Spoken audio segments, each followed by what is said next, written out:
The charity shop attached to St. Simeon's Church was not a place in which items of intrigue typically made their debut. It catered, broadly, to that portion of Flaxborough society which regarded the wearing of tangerine polyester as a modest rebellion against bourgeois respectability. The shop was run with implacable competence by Mrs. Dora Glossop, a widow of 20 years, whose manner suggested an enduring distrust of both widows and marriage. On a mild Monday morning, Mrs. Glossop arrived at the premises 10 minutes before opening, standard procedure, only to halt midway through disengaging the shutters. The window display had been altered.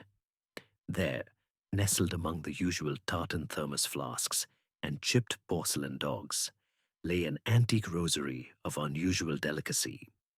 Its beads were darkened with age, the crucifix finely wrought, and beside it sat a silver-plated cigarette case engraved with what, at a squint, might be Latin. Neither item, Mrs. Glossop was certain, had been in the Sunday takings or Saturday donations.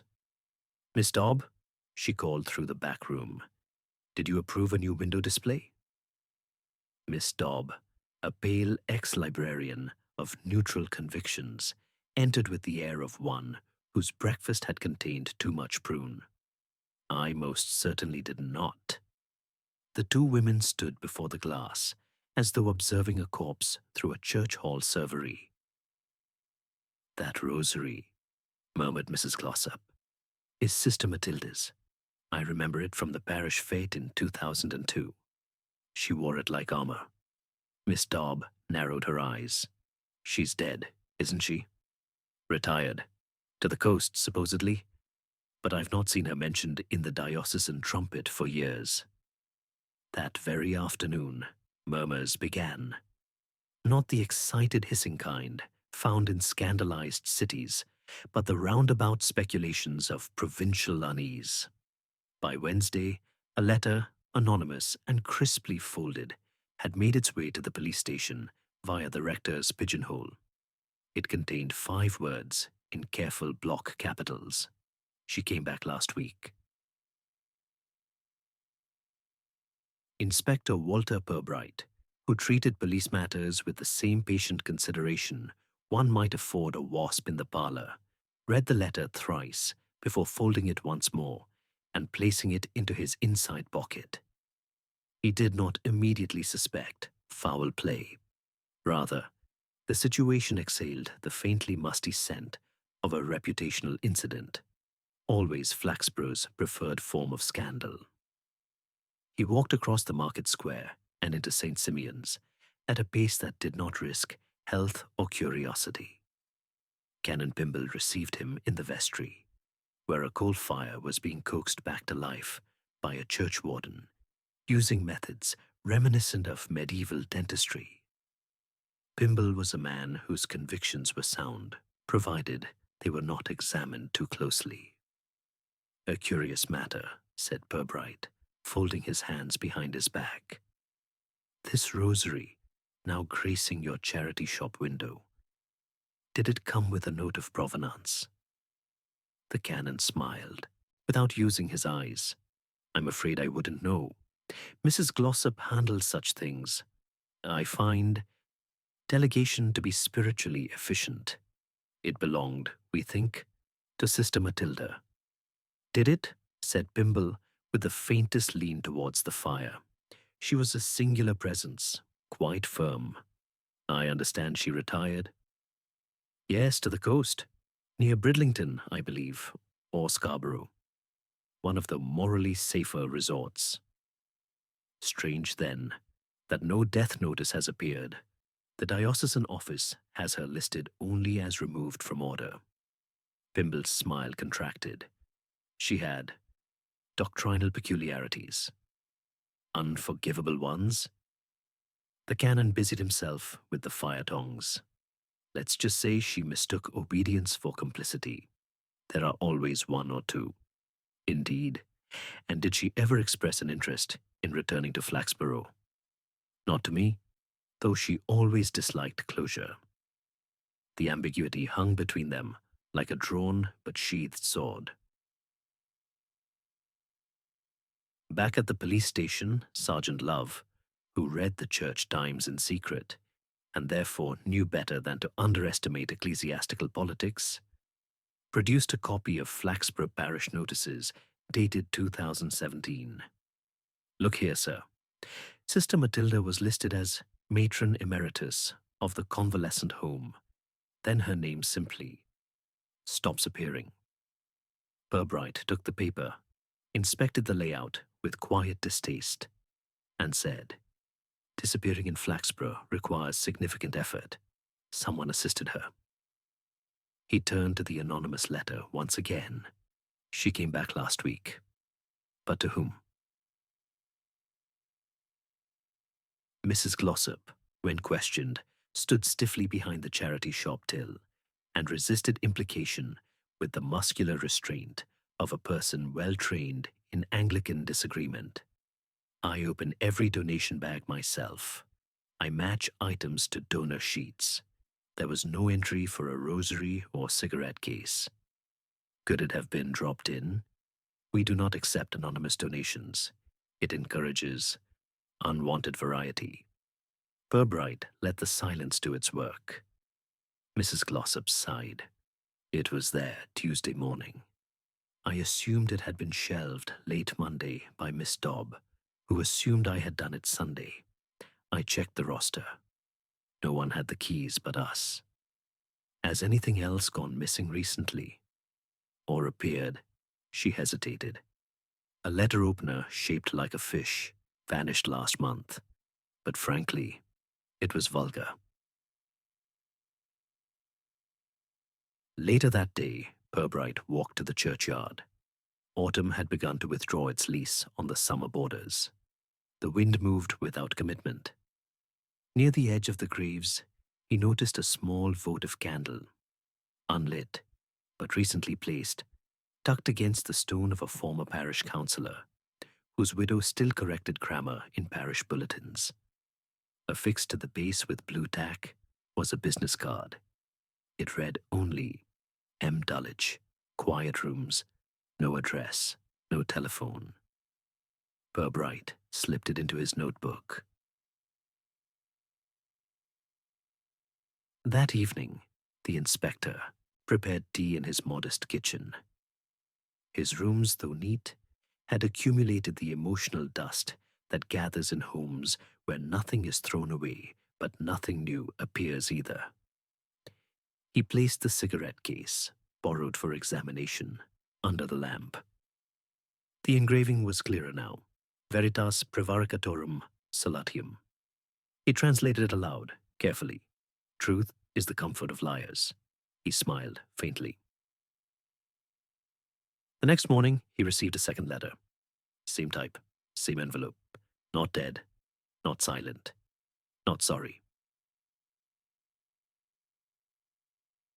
The town of Flaxborough, in its quieter corners, carried memory the way dry stone walls carried moss, clinging in patches, uninvited but curiously enduring. For those who had lived through multiple vicars, 4 reorganizations of the county hospital, and the brief scandal of the Rotary Club's jazz evening, Sister Matilda was less a person than a texture. She had arrived in the 1980s with a face like weathered granite and the posture of someone used to silence being obeyed. Now she had reappeared, or at least her rosary had, and someone somewhere had decided that Flaxborough ought to be reminded. Inspector Purbright, reflecting on the second anonymous note with its clipped, defiant tone, did not yet consider the matter criminal. It was, however, beginning to look personal, which in Flaxborough, he mused, was generally worse. Lucilla Teatime appeared mid-morning at the station, bearing both sponge fingers and an expression of diplomatic curiosity. "You'll want to know, I expect, that Sister Matilda once fined me for wearing lipstick to choir practice. That was 1991. I was not in the choir." Purbright, who had long ceased questioning Miss Teatime's methods of intelligence gathering, poured tea, and gestured toward the chair least likely to snap under defiance. She was quite the figure, Miss Teatime continued. Raised money for the hospital boiler, ran the convalescent home as if it were a naval frigate, had a way of praying that made you feel like you were under review. And then she left, Purbright said, quite suddenly. Disagreements, I heard. Not so much doctrinal as ethical. She didn't believe in discretion. A rare flaw. Miss Teatime sipped her tea. She wrote letters to newspapers about funding and priests.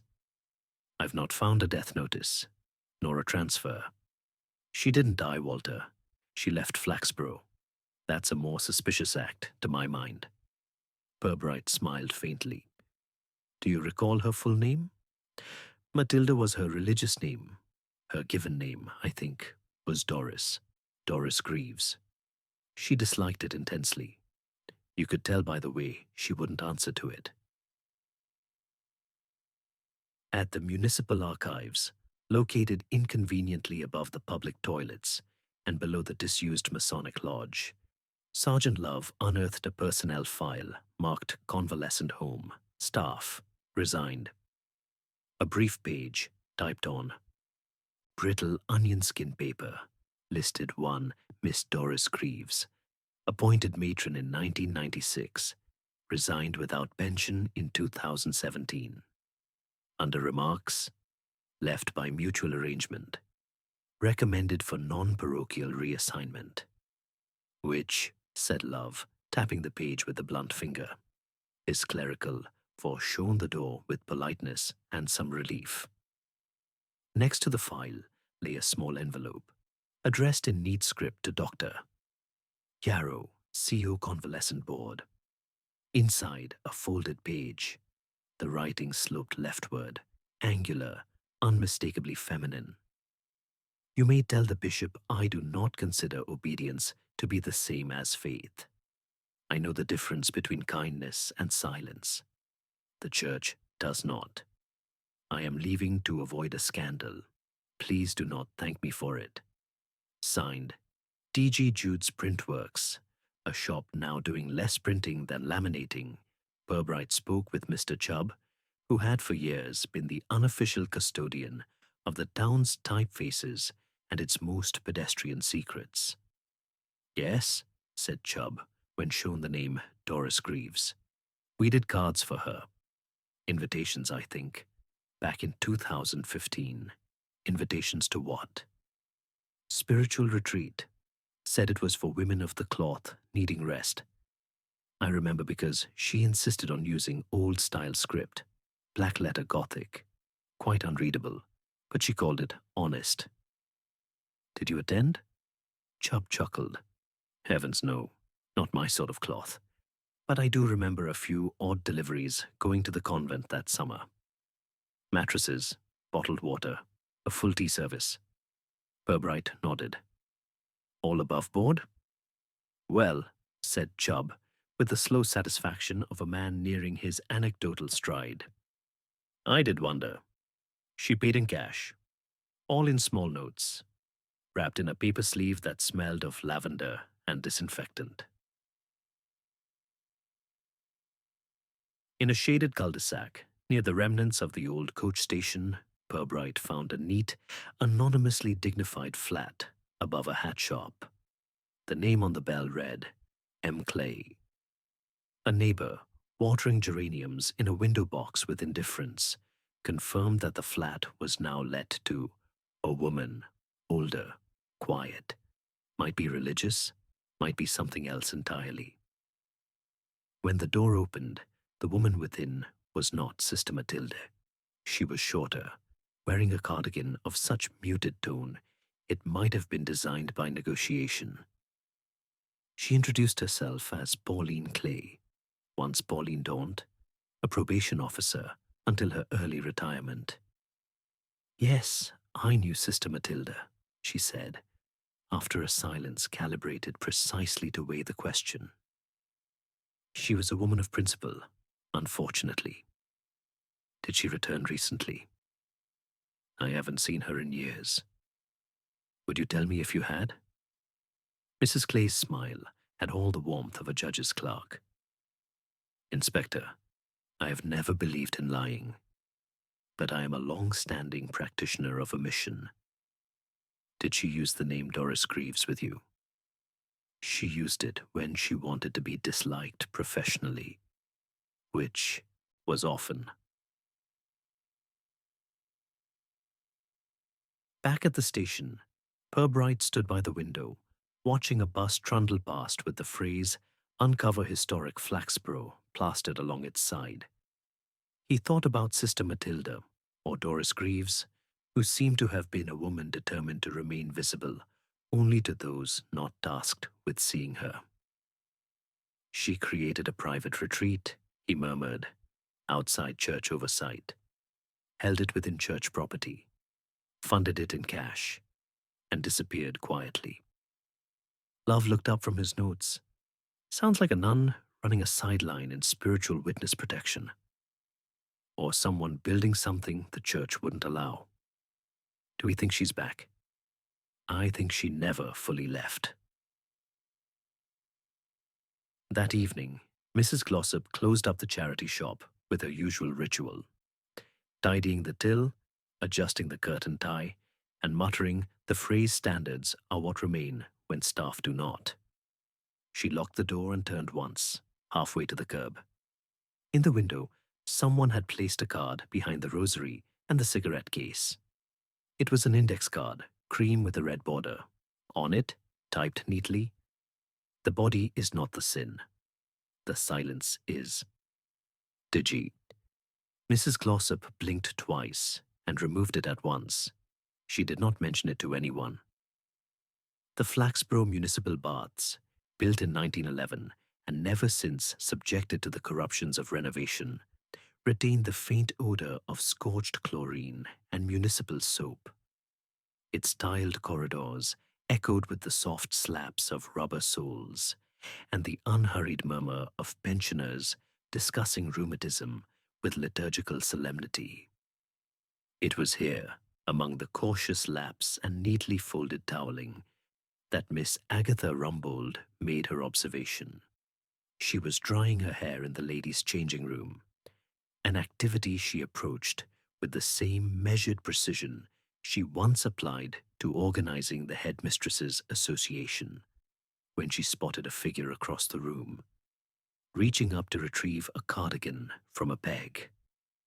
The figure was elderly, though upright, and wore a grey bathing costume of stark utility. It was not the woman's face that drew Miss Rumbold's attention, but the mark on her left shoulder. A tattoo, small and distinct. Later, over tea and a custard cream with her niece, a young woman of limited vocabulary but excellent phone reception, Miss Rumbold whispered, "It was Judas. I'm certain of it. The kiss, the betrayal. Right there on her skin." Her niece had replied, "Weird flex for a nun." And thus, the whisper reached Purbright. "There are," Purbright said thoughtfully, "not many tattooed nuns in Flaxborough." Sergeant Love, who had a healthy respect for both ink and improbability, asked, "Are we sure it was her?" "Number. But we are sure that someone wishes to be noticed, without being found." He rose from his desk and held out a slim file. "I asked Miss Teatime to look into historical shop records. This receipt came from a tattooist in Market Racine, dated March 2015. The client used the name D. Greaves, paid in cash, design Judas kiss." "Now that's a statement," murmured Love. "According to the tattooist," Purbright added, "she said it was to remind her that betrayal often comes robed in affection." Love raised an eyebrow, theological and permanent. The tattoo parlor in Market Racine proved to be unexpectedly neat. The proprietor, a thin man with the anxious hands of a former violinist, produced a ledger with the reverence of someone showing hymnals to a bishop. "Yes, I remember her," he said.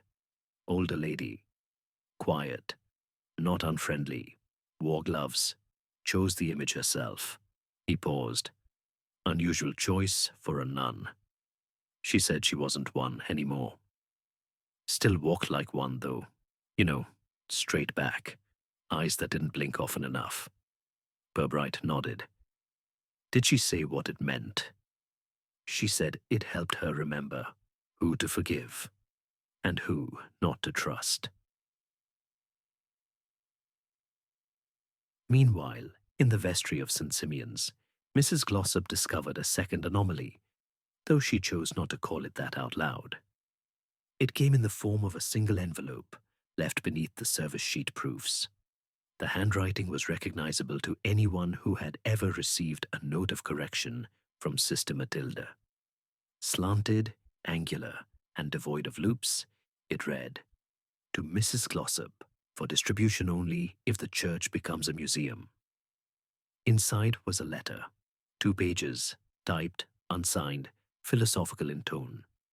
It spoke of rituals observed by those who no longer believe, and the sanctity of defiance when cloaked in courtesy.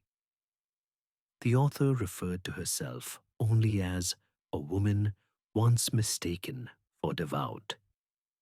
Mrs. Glossop folded it away, made tea, and placed the envelope in her handbag, from which she removed only mints and gloves for the remainder of the week.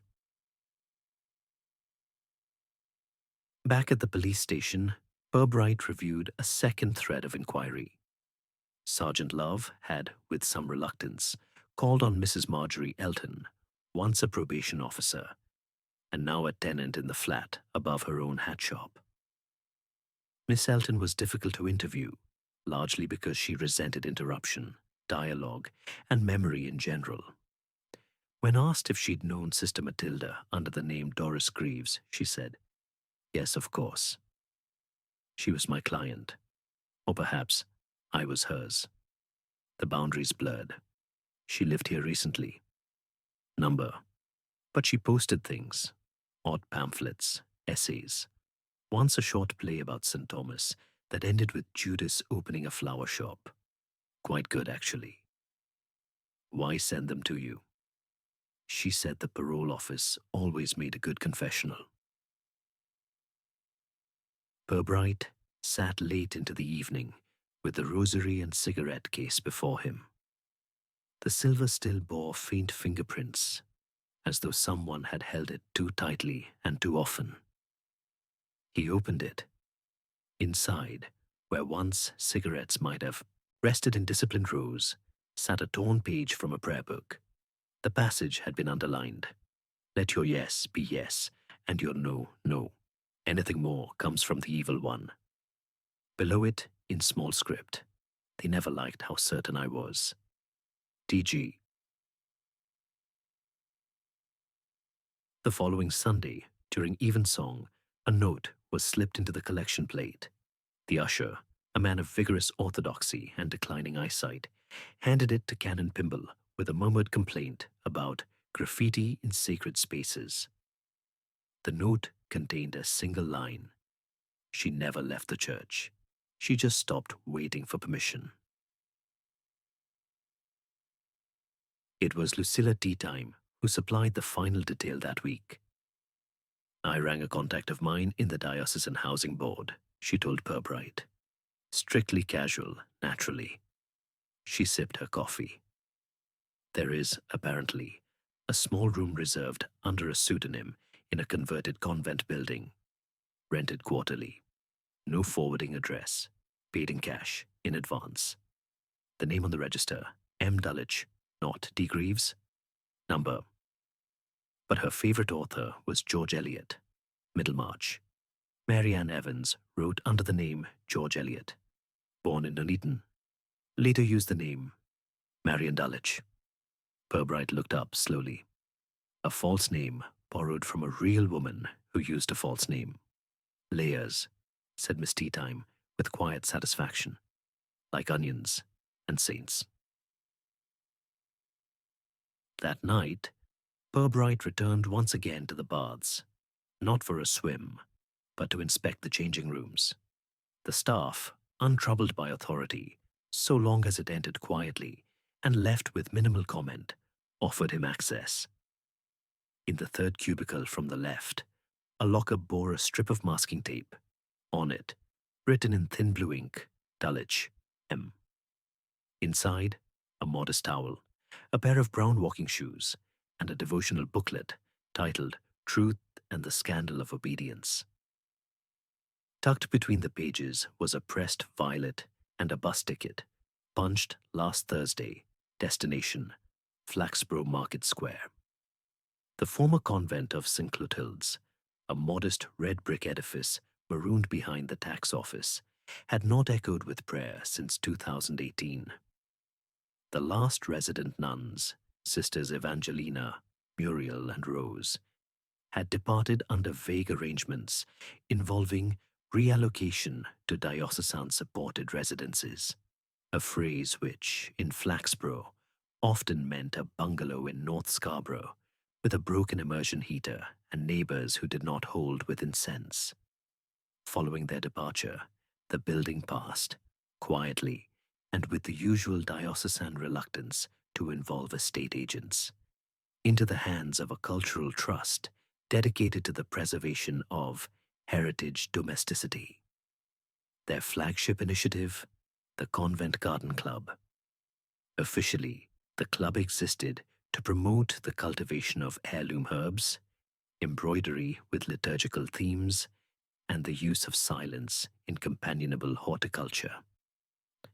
Unofficially, it was rumored to serve as a refuge for women who had become too ecclesiastically inconvenient to retain parish roles, but not sufficiently scandalous to expel outright. Inspector Purbright, standing in the gravel forecourt and observing the drooping wisteria, noted that the sign on the gate had been changed. It now read, "The Convent Garden Club. Membership by referral. Silence preferred." He stepped through. Mrs. Glossop's garden shed had been broken into, or more precisely, entered with such quiet precision that broken seemed melodramatic. She discovered the disturbance while rearranging hymnals and old vicar's umbrellas, a task she undertook every fortnight with a mixture of pride and distaste. Nothing appeared to be stolen, but the parish council minutes from 2017, which she stored alphabetically between the Catholic Herald and the Lady, had been moved to the left side of the shelf. "I always place them to the right," she told Sergeant Love later, "so as not to confuse them with the bridge scores." Love, less versed in the finer topographies of paper filing, asked whether anything had been removed. "Not removed," she said, tightening her scarf. Reconsidered. "That's more troubling." At the club, Inspector Purbright was met by Mrs. Lavinia Croft, chairwoman of the trust and possessor of a voice that could coax guilt from concrete. "We are strictly non-denominational," she explained, handing him a cup of something unplaceably herbal. "Though, of course, we retain the structure of the rule for administrative convenience. I understand Sister Matilda was once associated with this building? She was matron here before the closure. Very strict, very plain-spoken. And after the closure?" Mrs. Croft stirred her tea. "We received several donations of linens, devotional books, and, curiously, a carpet beater shaped like a peacock. No signature, of course, but the handwriting on the parcel. I keep the label, should you wish to inspect it." Purbright did. It read, "For use by the honest."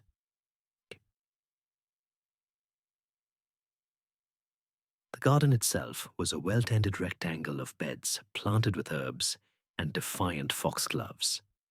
A sign near the pergola indicated that only contemplative conversation was permitted beyond the privet. Near the compost heap, A volunteer in a wide-brimmed hat and faintly monastic overcoat knelt beside a row of struggling rosemary. When addressed, she gave only her name, Miss Howard, and an unconvincing squint that hinted at either poor eyesight or practiced detachment. She helped us set up, Miss Howard admitted. Not formally, just made suggestions. What sort of suggestions? To keep the books in 2 copies, one for the trust, one for truth. Do you know where she is now? No one ever knows where she is, said Miss Howard. Only where she was.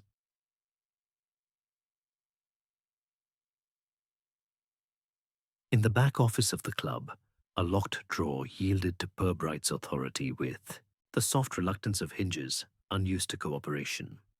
Inside were 2 ledgers. One listed donations in neat columns, soap, seeds, spiritual pamphlets. The other, less tidy, included more cryptic notations. 10 pillowcases from North Exile. Rosary, Ironwood, Anonymous, possibly DG. Pamphlet, Virtue Has No Vow. Banned list, and one line underlined. Dulwich returns. Thursday. No notice. Keep window clear. Purbright tapped the line twice with his pencil. He did not yet know who kept the second ledger, but he strongly suspected Sister Matilda had trained them. Meanwhile, Lucilla Teatime made herself useful at the parish council archives, where, by pretending to be researching the liturgical influences on civic cleanliness, she secured access to the minutes from 2017. The relevant entry, read in her clipped tones to Sergeant Love over sherry, stated, Sister M raised objections to financial management of East Wing, suggested misuse of diocesan funds. Treasurer reported her attitude as combative and unsanctioned by Scripture. Matter tabled indefinitely. She was, it seems, Miss Teatime added, the only one at the table not playing the game. Love muttered, and probably the only one not being paid to lose. At the diocesan offices, a request for pension records revealed something curious. Sister Matilda had continued receiving pension disbursements for 2 years following her supposed retirement. The payments then stopped, not with a note of death, but with the term voluntary cessation of claim. Purbright frowned. She gave it up? Unprecedented, murmured the bursar. Most clergy would claim expenses for martyrdom if the form were in triplicate. Do you have an address on file? Numbered just a last contact form. The handwriting is frankly too upright to belong to anyone cheerful.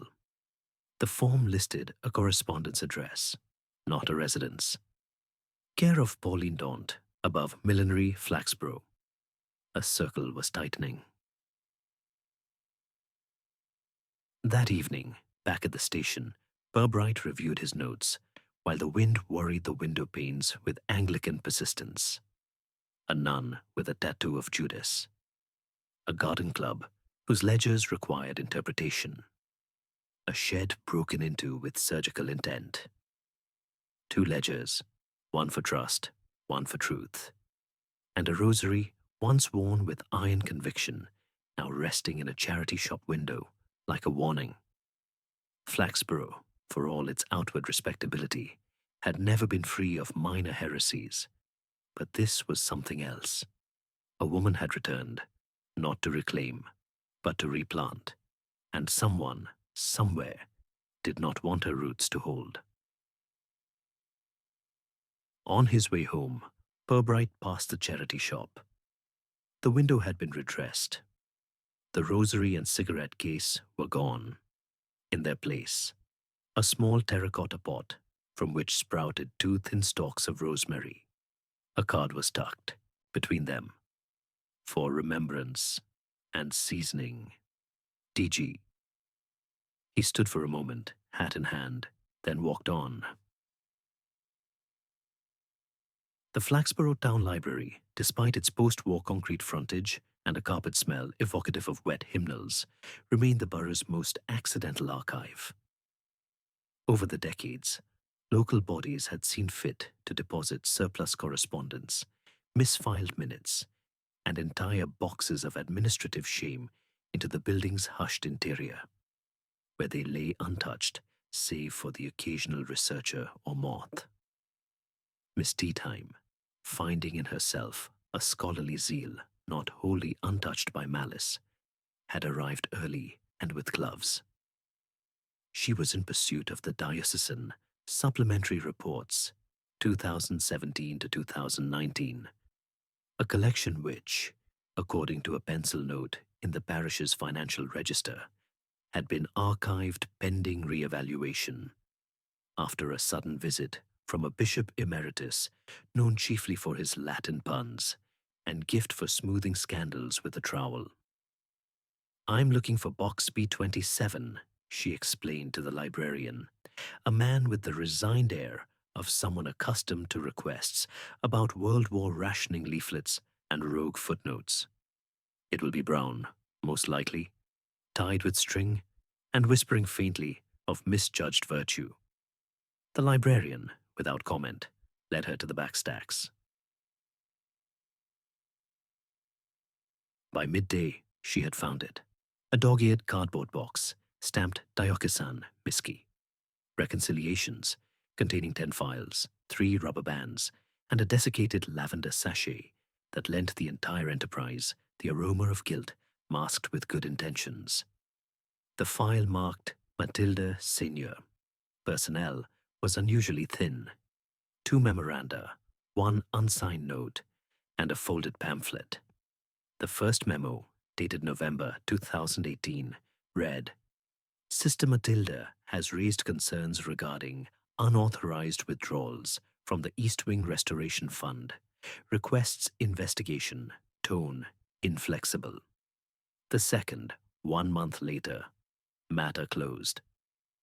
Sister Matilda relocated to coastal diocese for health reasons. No public communication authorized. Record sealed. The unsigned note, scrawled in a different hand, said only, "Removed from order, not from world." Miss Teatime closed the folder, replaced the papers, and smoothed the tape with one gloved finger.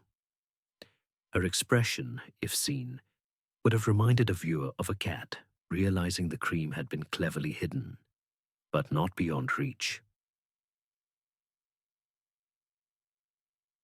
Back at the police station, Inspector Purbright was reading a letter. It had arrived by post, hand-addressed, with no return name. The writing, small and slanted, bore an air of practiced humility. She was never meant to come back. The garden was for those who knew when to leave. No signature, no date. The envelope smelled faintly of rosemary. He placed it beside the other. "She came back last week. 2 notes, both anonymous, but one had wanted her to come back, the other had not."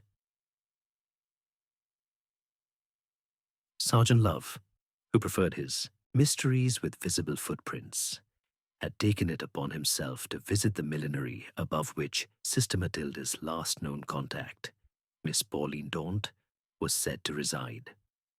Miss Daunt, a woman of 67 with precise lipstick and an intimate knowledge of hatpins as both ornament and deterrent, opened the door no more than 5 inches. "Oh," she said. "Police? Good morning. Just a few questions about a former nun, Sister Matilda." Miss Daunt's face did not change, but her grip on the door did. "She was a friend," she said after a pause. "A guest, really. Is she still staying with you?" "No," said Miss Daunt. "She left." "Did she say where she was going?" "No," she said again. Then more quietly, "But she left her comb." Love, unaccustomed to forensic hairbrushes, nodded solemnly and took the offered item, wooden, worn, and engraved with the initials D.G. "She seemed tired," said Miss Daunt. "Not unwell, not old, just tired in a way I hadn't seen before, as though she'd come to finish something, not start again. Love thanked her and departed, cradling the comb in a paper bag. He did not notice, as he stepped into the street, that Miss Daunt stood behind the curtain for some time afterward, watching the empty pavement. In the vicarage, Reverend Lyle was attempting to explain a discrepancy in the flower guild budget when Mrs. Glossop interrupted. This morning, she announced, the cigarette case reappeared on the parish hall radiator. No note? Asked the vicar. None. But the radiator was turned on, which, as you know, violates 3 of our bylaws and all thermodynamic good sense. The case, still slightly warm, bore no prints, but inside was a folded scrap of paper. He smoked only after evensong. Mrs. Glossop, who had not touched her late husband's pipe collection in 7 years, sat down rather suddenly. I believe, she said faintly, that was Sister Matilda's handwriting. In the town newsletter, the Flaxborough Clarion, read religiously by those who distrusted actual religion, a new entry appeared in the classifieds. Seeking someone to water rosemary and speak plainly. No theological training required. Inquire at the garden club. Purbright clipped it and pinned it to the station notice board. It joined a growing mosaic of oddities. A rosary with no record, a nun with no grave, a garden that grew more secrets than herbs, and townsfolk who remembered little but filed much. That afternoon, a small woman in corduroy and corrective shoes entered the station. She gave no name, but handed the desk sergeant a sealed envelope addressed to the inspector for his patience. Inside was a photograph, blurred and yellowed, 3 nuns standing by a compost heap, 2 smiling. The third, facing away from the camera, wore a sleeveless gardening smock. On her shoulder, just visible through the blurred green of the photo, was the shape of a tattoo, a man's face, eyes cast downward, and below it, in neat inked script, Judas. Purbright sat back, thoughtful. She had not hidden it, but she had chosen who could see it. That evening, as the light faded and the station settled into its usual crepuscular inertia, Purbright examined the envelope again. Tucked behind the photo was a second note, unsigned as ever. Forgiveness is not the absence of judgment. It is the decision to live beside it. A sentiment, Purbright mused, that could apply equally to Flaxborough. He stood, stretched, and walked to the window. In the square below, a woman in a navy coat was standing beside the charity shop, staring into the newly changed window. This time it held only one item, a framed photograph of a garden. And beside it, a card that read, "Keep what grows." He watched her for a long moment, then turned out the light. The Right Reverend Alton Breeze, Bishop Emeritus of the Eastern Diocesan Vicariate, and lately retired to a bungalow of self-effacement in Southwold, had cultivated an admirable skill, saying nothing while appearing to confess. In his heyday, he had presided over a generation of clergy with a benevolent eye and an aptitude for removing problems from public view by ushering them into smaller, more absorbent corners of the church.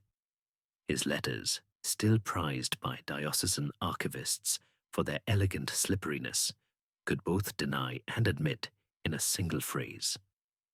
Inspector Purbright had written to him via the Ecclesiastical Forwarding Office in Bury St. Edmunds. The reply, in smooth cream envelope and ecclesiastical copperplate, arrived 3 days later.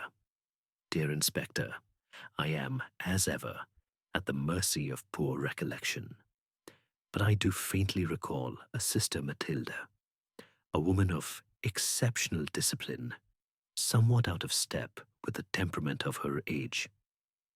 I believe she was released from order during my final year of active duty, though, of course, such matters are typically handled at lower levels now.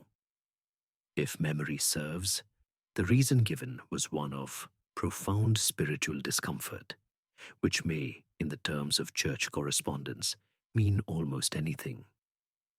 I would be reluctant to speculate. May I assure you, with appropriate modesty, that nothing untoward was ever brought to my formal attention.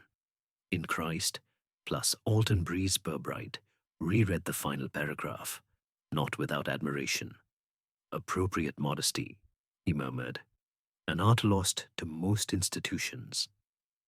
He folded the letter neatly and placed it beside the anonymous photograph of Sister Matilda's tattoo. Elsewhere in Flaxborough, the garden club was meeting in the disused Scout Hall, owing to an infestation of wasps in their usual conservatory. Mrs. Glossop presided, though her voice retained a distracted edge, as if her mind were watering herbs that no longer grew in her kitchen. Now, she announced, we must discuss the rosemary beds. Several members have reported root disturbance, and one pot, Mrs. Felton's, was found overturned entirely. Mrs. Felton, whose loyalty to potting soil was matched only by her suspicion of local children, narrowed her eyes. It was deliberate, she said. Somebody went looking. For what? Asked Mr. Niblock, a widower with an unsettling fondness for Latin plant names. Mrs. Felton gave a little shrug. Not what? Who? There was a silence. The Scout Hall creaked. Mrs. Glossop cleared her throat. Let us return to the trellis arrangements for Sunday. But the air had thickened, and a few members glanced, not without meaning, toward the table where a rosemary sprig lay drying on a clean linen napkin. Back at the station, Purbright received a telephone call from a Sister Perpetua of the diocesan registry. Sister Matilda's departure, she said, in the toneless voice of someone who had taught typing to postulants for decades, was marked as voluntary. But I recall her being told it was necessary. She had begun to question expenditures. Expenditures, Purbright repeated.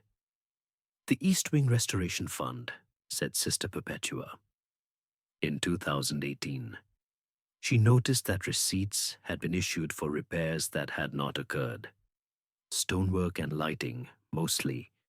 She was most thorough. And what happened? She requested a financial audit, said the sister. Within a month, she was encouraged to retire. The bishop himself spoke to her. She left shortly after.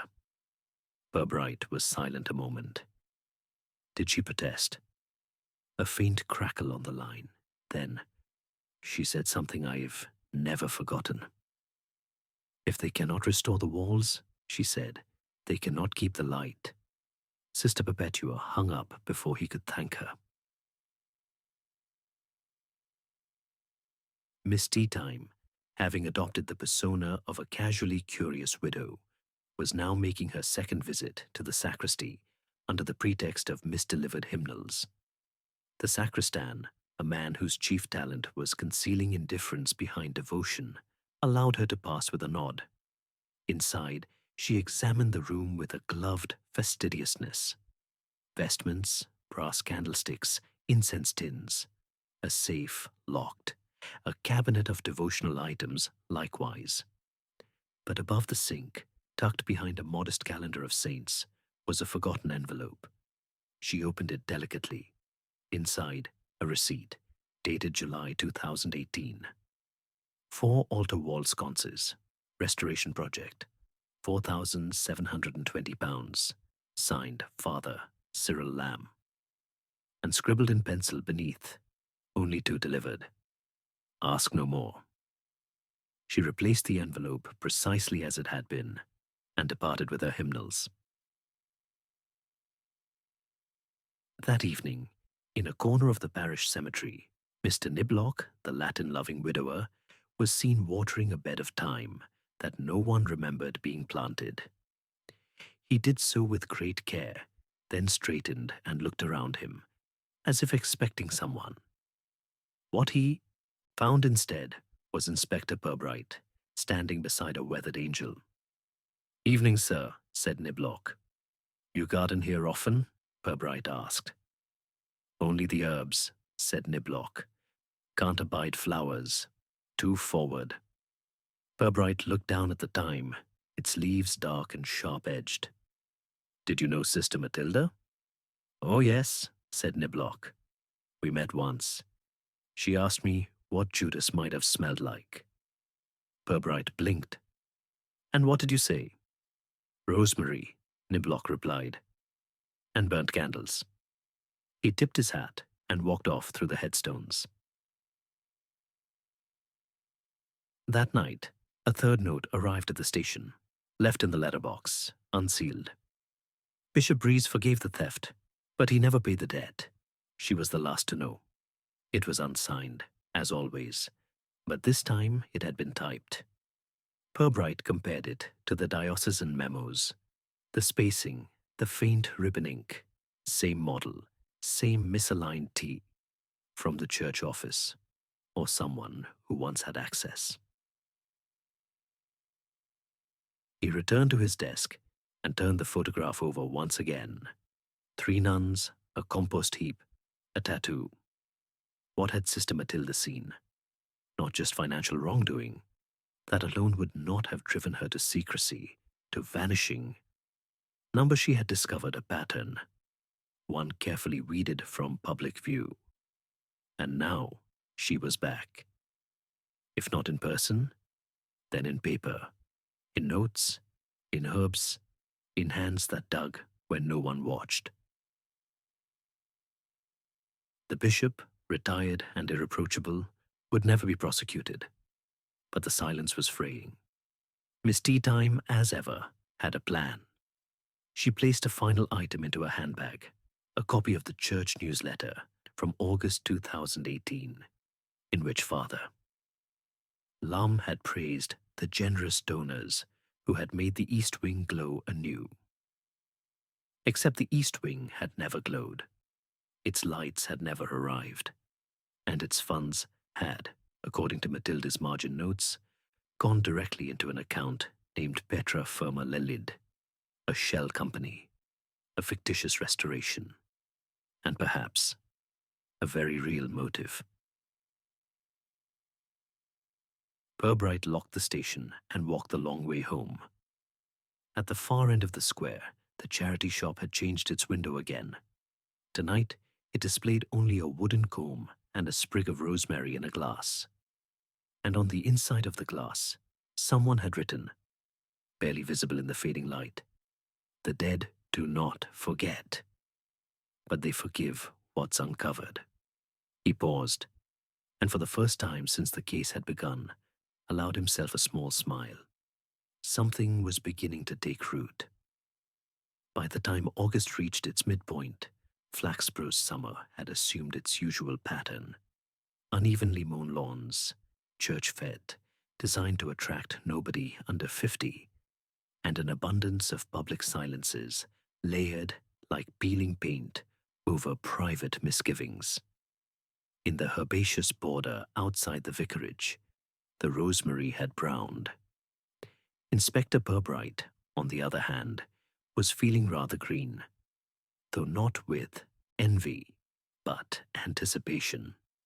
He had spent the morning with Miss Lucilla Teatime, whose idea of making herself useful had involved borrowing a knitting basket from the Mothers' Union and packing it with wholly innocent conviction full of stolen diocesan newsletters, annotated liturgical accounts, and a single envelope addressed to Matilda.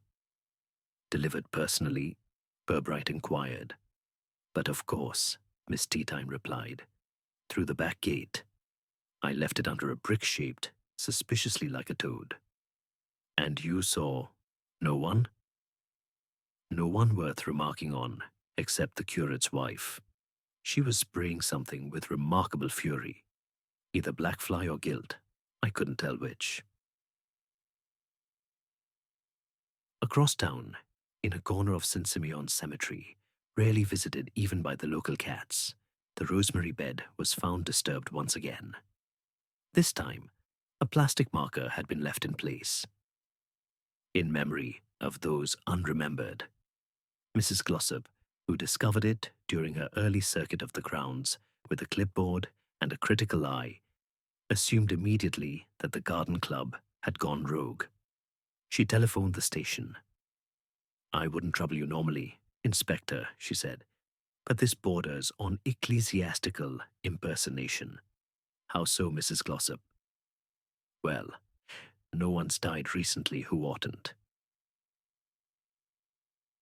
The problem of the rosemary bed had become, in quiet ecclesiastical circles, a subject of chaste gossip. It was not so much that it bloomed out of season, though it had, but that it had done so precisely where Sister Matilda used to sit, back when she was still a resident of the convent. She had favored that spot, a view of the vestry wall, a whispering ash tree, and a stone bench, too cold for most. There she had written, sometimes for hours, letters perhaps, or, so one hopeful postulant had once confided, a confession that had never been read aloud. No one could say with certainty when the rosemary had first been planted. The diocesan groundskeeper, a pinched man named Mullard, had no record of it. "That patch was all bramble, last I checked," he told Purbright. "If someone's tidied it up, it wasn't me. I've not been paid since Lent." Back at the station, Constable Love had been tasked with phoning various restoration firms listed in the East Wing's accounting sheets. He had reached 3 disconnected numbers. One man who claimed to have restored only Victorian urinals, and a helpful secretary at Petra Firma, Teed, who said, with cheerful opacity, "We provide atmospheric adjustment services." "What's that mean?" Love asked. "Anything the client wants it to mean," she replied. He reported this to Purbright, who made a small note in his margin: "Fog machines for the morally faint-hearted." It was Miss Teatime, however, who located the key document. Folded into a gardening magazine at the vicarage book sale, of all places. A key single sheet of diocesan notepaper headed, "Re-transfer of custodianship, Sister Matilda." There were signatures, breezes among them, and a peculiar phrase that neither Teatime nor Purbright had seen before. "Condition of removal, enclosure not required." Purbright tapped it with his pen. "What do you suppose it means?" "That she was not to be cloistered," said Miss Teatime, "but rather permitted to vanish." At 5:45 that evening, Flaxborough's retired postmaster, Mr. Albert Chudley, phoned the station with a curiosity. "Bit of a funny one, Inspector," he said. "Old forwarding instruction just expired. Belonged to a woman named Matilda G. Parcel Office, was told to hold all deliveries from religious sources. Return everything else." "And where were the items forwarded?" Charlie read from a faded docket. "Miss G. Matilda, care of Holy Mercy Convalescent House, Clacton." Holy Mercy. Convalescent House turned out to be less a house than a once grand Victorian hotel, whose balconies now sagged under flower boxes and whose clientele appeared to consist mainly of pensioners hoping not to be noticed. Purbright called ahead. "Do you have a resident named Matilda, formerly of religious vocation?" The nurse on duty, her vowels squashed flat with coastal weariness, paused, then said, "Couldn't say, love. They don't use names in that wing, just numbers. But we've got a number 6, who reads the Bible with a red biro. Could be yours." Purbright arrived unaccompanied. Number 6 was sitting on a veranda, watching the sea with the stiff posture of someone unused to rest. She was thin, hard-eyed, and entirely unsurprised to see him. "Inspector," she said, before he could speak. "You know me?" "I recognized the name from the envelope," she said. "You kept it neat. Most people fold things before they understand them." He took the seat beside her, uninvited, but not unwelcome. "Why now?" he asked. "Why reappear?" "I never vanished," she said. "I was placed." "By whom?" "By those who prefer silence to scandal." A pause. "But scandal, like rosemary, grows back." They sat in silence for a while, listening to the wheelchairs creak and the gulls argue with plastic bags. She continued. "They called it removal from order, but really it was exile. I asked questions about money, about who signs what, and why the lights never arrived." "You were silenced," said Purbright. "I was given a choice. Keep the knowledge, lose the vocation." "And the tattoo?" She gave him a slow look. "Judas had his reasons." Then a flicker of something rare. Humor. "Besides," she said, "I always liked the left shoulder. It carries burdens best." On his return to Flaxborough, Purbright passed by St. Simeon's. Mrs. Glossop was standing in the vestry doorway, speaking to someone behind her. Her hands were full of rosemary cuttings. Purbright slowed, nodding. "A gift," she explained, almost shyly, "for the flower rota. I thought perhaps Sister Matilda liked the scent." He inclined his head. "She did." And then she asked, unexpectedly, "Will she be buried here, when it's time?" It was the most human thing she had said in years.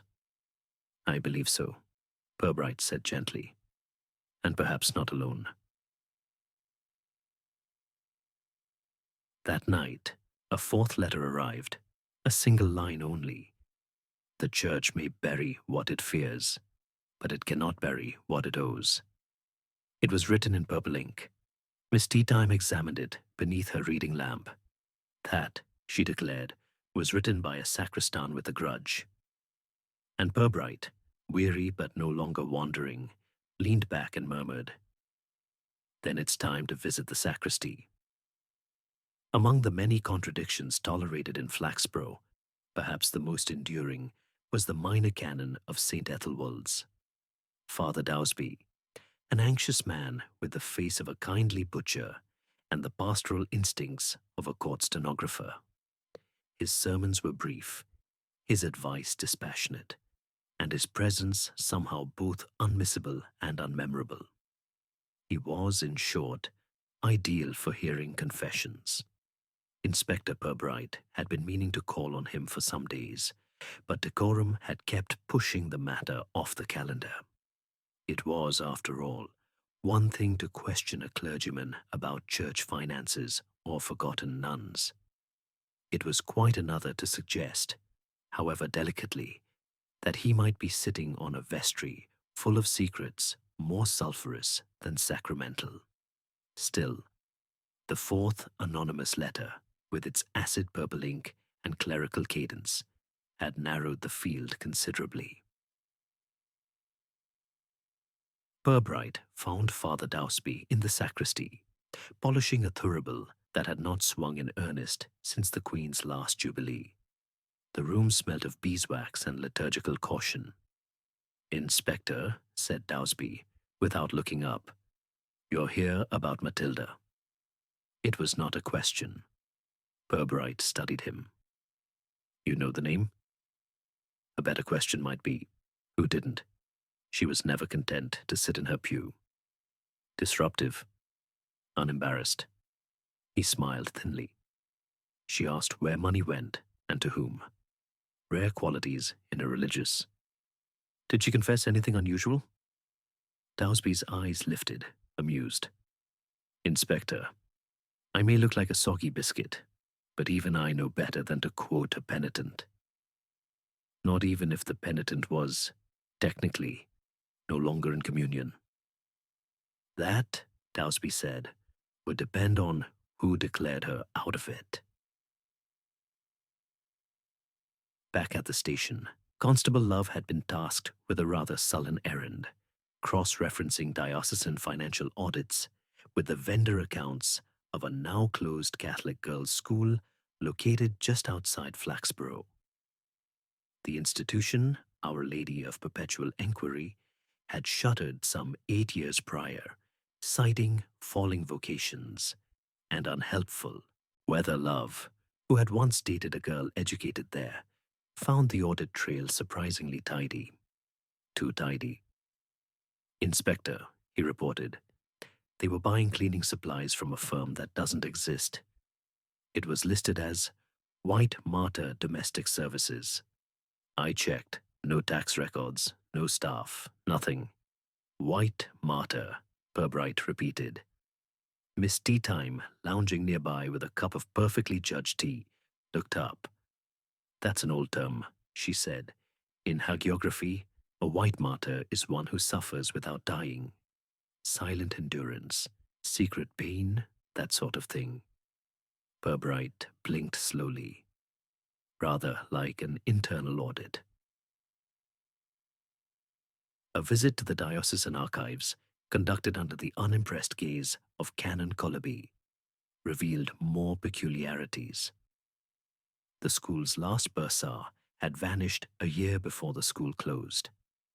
His departure had been explained in a single line typed into the staff record. Transferred to retreat. No location was given. The attached file was blank. Purbright turned the page. On the reverse, in a hand, he recognized from the anonymous letters, someone had scribbled a name in purple ink. Father Lentall, do not trust. Father Lentall had once served in Flaxborough, a visiting priest, they said. Short-term appointment, interim, always passing through. But Purbright had found his name in the convent's visitor log, written in ornate looping script, on 3 separate dates. All 3 matched incidents where Sister Matilda had submitted written complaints. None of the complaints had been formally logged. And then there was the matter of the rosary. Sister Agnella, a resident of the now defunct convent, had come forward, reluctantly, with a recollection. It was hers, she said, staring into her cocoa. Matilda's. She said it helped her remember. Remember what? She never said, but she always touched the 3rd decade, always. Purbright, who had studied the coiled rosary again that morning, remembered something odd about the 3rd bead cluster. Not a cross, but a medallion. Not a saint, but a lamb with a sword. Is that common? He'd asked Miss Teatime. Not unless you enjoy offending half the diocesan hierarchy, she'd replied crisply. Father Lentall, as it happened, had recently taken up residence in a small house near the railway siding, supposedly in retirement. The neighbors found him quiet, rather abrupt, and oddly well-dressed for someone who never left the house. When Purbright knocked, the door was opened not by Lentall, but by a housekeeper with a Lancashire accent and the air of someone who'd been told very little and preferred it that way. He doesn't take callers, she said. Doctor's orders. Purbright showed his card. I'm not a caller. I'm a question. She hesitated, then stepped aside. Lentall occupied a study that looked more like a shipping office than a theological den. Boxes everywhere. Labels written in what could only be described as fervent shorthand. RM-12/Marrow, a CCT-Saint, Swithins, 2nd, Custody J/Matilda. Ah, he said, as Purbright entered. The constabulary. You were expecting me. Lentall folded his hands. You follow the scent of the confessional, but find only ledger ink. Purbright took a seat without invitation. You were involved with Our Lady of Perpetual Inquiry. Involved is a slippery word. Then let me be precise. You authorized payments to a shell firm. You advised Sister Matilda to withdraw her complaints. You persuaded diocesan officials to mark her as removed from order, not laicized, not transferred, just gone. Lentil's expression remained neutral. She was unsuitable. For what? For a mission. Purbright frowned. Meaning? She refused to leave things out. Some vocations thrive in silence. Others itch until they are scratched raw. And yours? Lentil smiled thinly. Mine was never a vocation. It was an arrangement. Purbright stood to leave, but something caught his eye. A single folder, labeled in purple, slightly ajar. Inside, a handwritten note, dated 3 months prior. Matilda cited in Flaxborough. Do not engage. Monitoring continues. The handwriting matched the anonymous letters. You sent them, Purbright said. I alerted, said Lentil. To what end? Lentil turned away, suddenly very old. To remind her, she is not forgotten, only forgiven. That evening, as a pale sun withdrew from the high street, Miss Teatime and Purbright sat over mild whiskey and digestives. You've met the man who took confession, she said. I believe I have. And what did he confess? Nothing, said Purbright. But I think, for once, he wanted to be caught not lying, but leaving something out. Miss Teatime raised an eyebrow. So what now? Purbright looked at the fire. We find out what Sister Matilda remembered. The 3rd decade, the lamb with the sword. What she touched every day. And then, he said, we ask why everyone else has tried so hard to forget it. By Flaxborough standards, the morning was practically forensic in its clarity. Low mist lifting off the allotments, the sound of bin lorries echoing like distant artillery, and somewhere in the distance, a radio sermon warning against half-belief and full temptation. Inspector Purbright, being temperamentally immune to both, had resumed his reading of diocesan staff rosters, an exercise that demanded, if not divine patience, then certainly something parallel in bureaucratic stamina. He was looking for a ghost. Not the spectral kind, but a figure half-sketched and continually erased, Sister Matilda. She had been in Flaxborough. That much was now beyond conjecture. A retired nun without a recorded death, her rosary turning up in a shop window like a dare. A woman now receding once again into ecclesiastical fog. And yet, there had been the medallion, the lamb with the sword, the 3rd decade of her rosary, an unorthodox inclusion, discreet but deliberate. Miss Teatime, who had briefly served on the church bazaar planning committee and resigned over a disagreement concerning raffle ethics, had recognized it immediately. It's Agnus Dei, she had said, peering at the tarnished little disc. But not the peaceful sort. This one's got sharp edges, militant. Some orders use it to signify martyrdom in silence. Others don't use it at all. Because, Purbright had asked, because it's divisive. Reminds people the church once had teeth. At St. Simeon's, the charity shop stood in its usual Monday gloom, attended by Mrs. Glossop and her clipboard. She was noting the presence of a biscuit tin, empty, and a child's winter coat, military surplus. Father Hennock brought that in, she said, tapping the tin. He said the bishop's office cleared a room. Purbright lifted the coat. Sizable pockets, odd lining. In one, a card. Property of Olpey, returned to Miss C. Murstone. Miss Murstone, he asked. Mrs. Glossop blinked. She ran the infirmary at the convent, very tall. very slow-moving, like a glacier in black shoes. Alive? No idea. But she had a way of making you feel she'd lived longer than you had. Miss Murstone was, as it happened, living quietly at the edge of town in a converted guest house owned by a retired choral master. She opened the door wearing a shawl and an expression one might reserve for housebreakers or visiting bishops. "I don't usually talk to policemen," she said, "unless they're bringing bad news." "This might qualify," said Purbright. She let him in.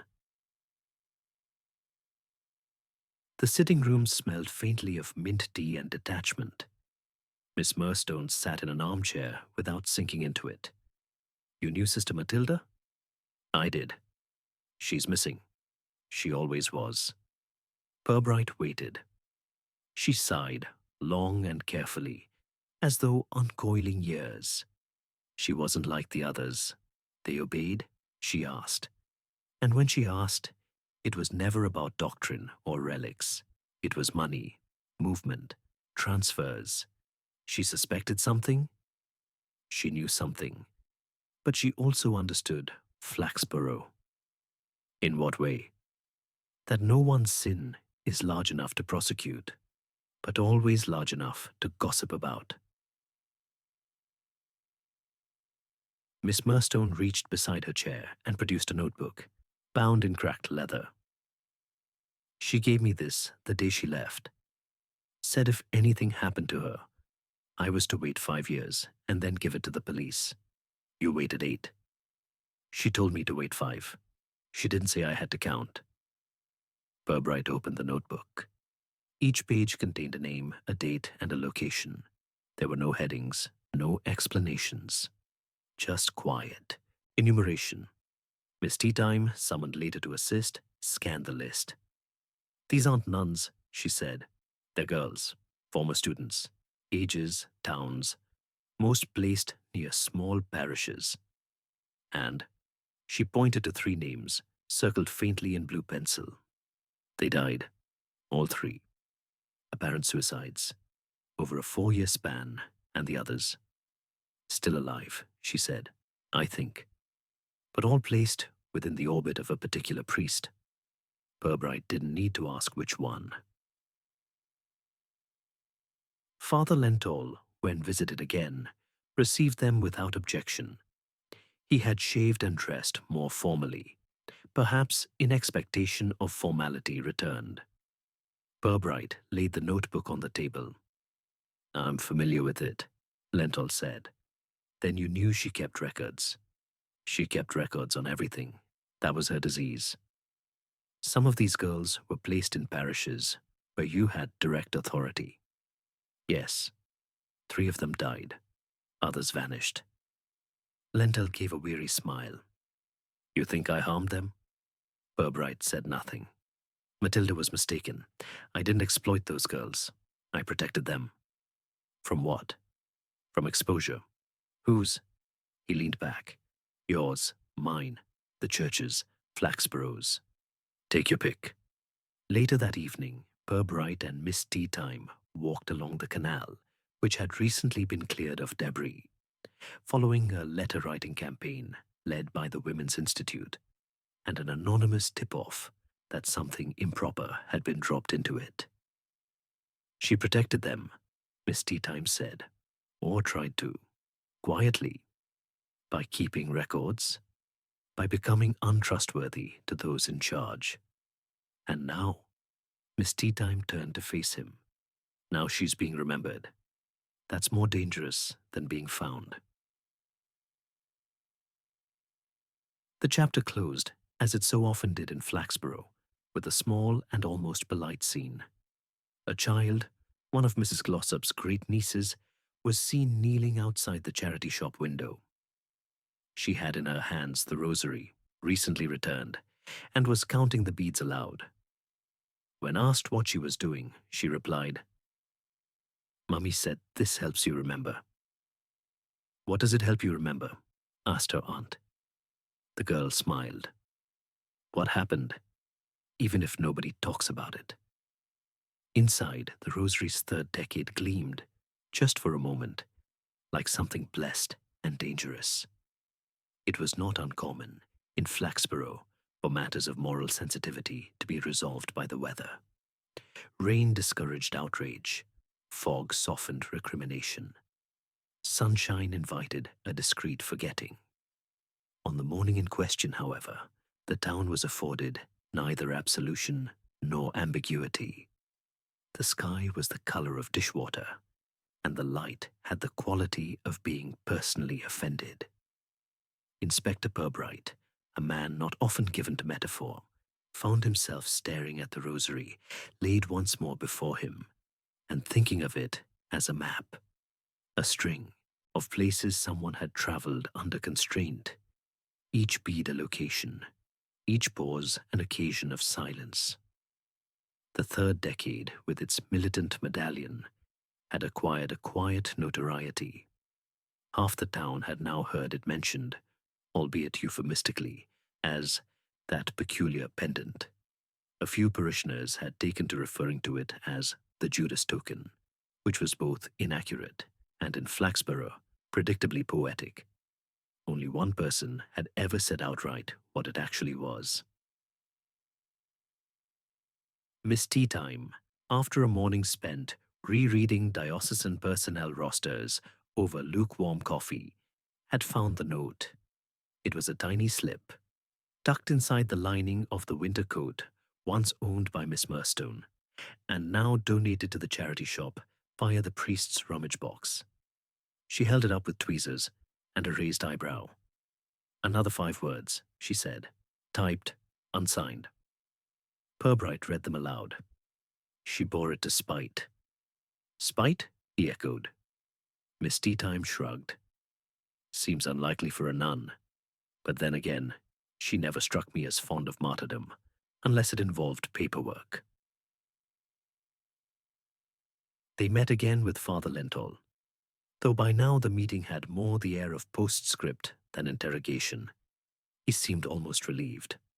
"She had the tattoo done the year she left," he said quietly. "Small. Base of the spine. I never saw it. She told me." "What was it?" Purbright asked. "A kiss," he said, "and beneath it the name Judas." There was a silence, respectful but perplexed. "She said it was her confession," Lenthal added, a reminder that silence can be betrayal. Miss Teatime considered this with her usual precision. "And she had it done after she left the order?" Lenthal nodded.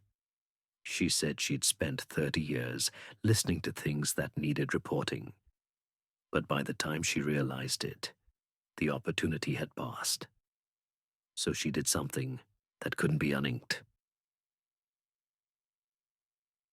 At the station, Sergeant Love had taken it upon himself to cross-check the names from Sister Matilda's notebook with newspaper archives, in case any pattern had been missed by the diocesan office, which, in Flaxborough, rarely admitted to patterns.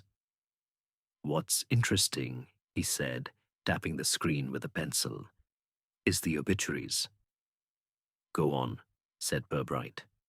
Only 2 of the 3 suicides were reported with photographs.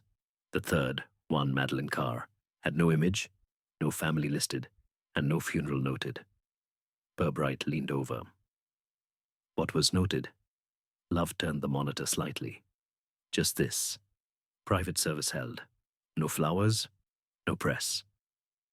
Miss Teatime, who had joined them with a modest scone in hand, spoke absently. "That's not a suicide," she said. "That's a disappearance, written up like one." They found Madeline Carr under another name, working quietly in a seaside retirement home near Scarborough. She agreed to speak, on condition that it was not about the church or what happened or what didn't happen. But she did agree to identify a photograph.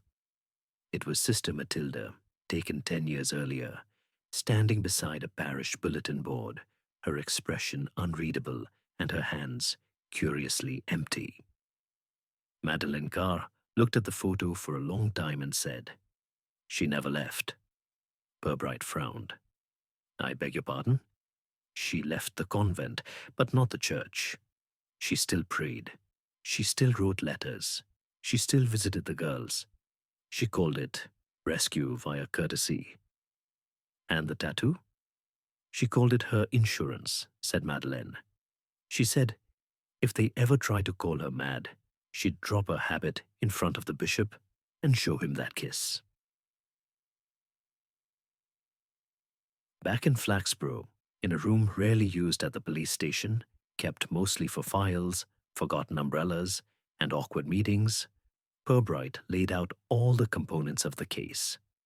There was no crime, technically, no body, no confirmed misconduct that could survive a solicitor's scrutiny. Just a pattern of movement, reputation, and withdrawal. A nun who had once recorded names, made quiet visits, left behind tokens and doubts, and a string of careful legacies. Among them, a rosary coiled beside a silver-plated cigarette case. There was also, of course, the matter of the anonymous letters. 3 in total, each 5 words. "She came back last week. She bore it to spite. Now someone else will speak." The last had arrived that morning, tucked neatly under the wiper blade of Purbright's Morris Minor. Miss Teatime, reviewing the case summary in her usual crisp handwriting, paused before sealing it away in her folder. "I don't believe she was silenced," she said. "No. I think she disappeared on purpose. Gave just enough evidence to make us suspect, not enough to accuse. A reputational crucifixion, done gently. She didn't want anyone arrested. Just remembered." Purbright nodded. "And the rosary. She planted it. Why? To give us a start point." They both turned to the charity shop across the road. The window now contained a china shepherdess, a framed photograph of King George VI, and a 3-for-1 sticker slightly askew. The rosary was gone. Returned, perhaps, to its true place: memory, rumor, legend. And so Flaxborough did what it always did. It quietly moved on. The Women's Guild resumed its planning for the winter fete. The parish newsletter included a tactfully ambiguous note thanking those who offer silent service to our spiritual family. Mrs. Glossop resumed her rota, this time with a new section marked "Unlogged but Acceptable." And Inspector Purbright, in a rare gesture of indulgence, allowed himself the final biscuit from the tin. He chewed thoughtfully. Miss Teatime passed him a clipping. It was from a Scarborough newsletter. "Local woman praised for care home advocacy, former teacher. Declined to be named. Described only as having a memorable gaze and a faint limp." Purbright raised an eyebrow. "She lives," he said. Miss Teatime smiled faintly. "Long enough," she replied.